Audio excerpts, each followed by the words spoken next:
தமிழ் கலைஞர் அவர்களுக்கு சொந்த மாவட்டம் இந்த நாகை மாவட்டம். இன்னும் சொல்ல போனா எனக்கு தான் சொந்த மாவட்டம். கலைஞர் சொல்லுவார்ல, நான் ஒரு டெல்டா காரன் அப்படி. அதே மாதிரி நம்முடைய தலைவர் பெருமையா சொல்லுவார், ஒரு முறையும் நான் ஒரு டெல்டா காரன் சொல்றது பெருமையா. அதே மாதிரி அவங்க வழியில நானும் ஒரு டெல்டா காரங்கிற உரிமையில உங்களை எல்லாம் சந்திக்க நம்முடைய வேட்பாளர்களுக்கு வாக்கு கேட்க வந்திருக்கிறார். அப்படிப்பட்ட பெருமைக்குரிய தொகுதிக்கு வந்திருக்கிறார். இந்த நாகப்பட்டினம் இன்னைக்கு தமிழ்நாட்டுக்கு எடுத்துக்காட்டான ஒரு மாவட்டம், ஒரு தொகுதி. ஏன் சொல்றேன், இந்த மாவட்டத்தில் தான், இந்த தொகுதியில இந்துக்கள், இஸ்லாமியர்கள், கிறிஸ்தவர்கள் அனைவரும் ஒற்றுமையோடு ஒன்னா மகிழ்ச்சியா வாழ்ந்துட்டு இருக்க தொகுதி. அது மட்டும் இல்ல, மீனவர்களும் ஆதி திராவிடர்களும் நிறைஞ்ச பகுதி இந்த நாகப்பட்டினம். அந்த பெருமை மிகு நாகை மாவட்டத்தில் உங்களை எல்லாம் சந்திக்கிறதுல நான் பெருமை அடைகின்றேன். உங்களுக்கு எல்லாம் அந்த ஜவஹர்லால் அவர்களை நான் அறிமுகப்படுத்த வேண்டிய அவசியம் இல்லை.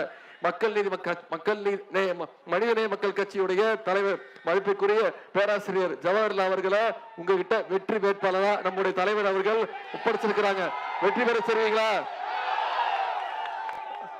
சிறுபான்மை சமூகத்துடைய உரிமைக்காக, ஒட்டுமொத்த தமிழ்நாட்டுடைய உரிமைகளுக்காக குரல் கொடுக்கக்கூடியவர் தான் அந்த பேராசிரியர் ஜவஹர்லால் அவர்கள். ஜவஹர்லால் அவர்கள் உங்ககிட்ட அறிமுகப்படுத்த தேவையில்லை, உங்க அத்தனை பேருக்கு தெரிஞ்சவர் தான். அவர் பழகிறதுக்கு இனிமையானவர், அன்பானவர். உரிமை போராட்டம்னு வந்துட்டா அவரை யாராலும் தடுக்க முடியாது. நம்முடைய நாகப்பட்டினம் மாவட்டத்துல நம்முடைய ஜவஹர்லால் அவருக்கு மிகப்பெரிய வெற்றியை நீங்க தேடி தர செய்வீங்களா? வெற்றி நிச்சயமா.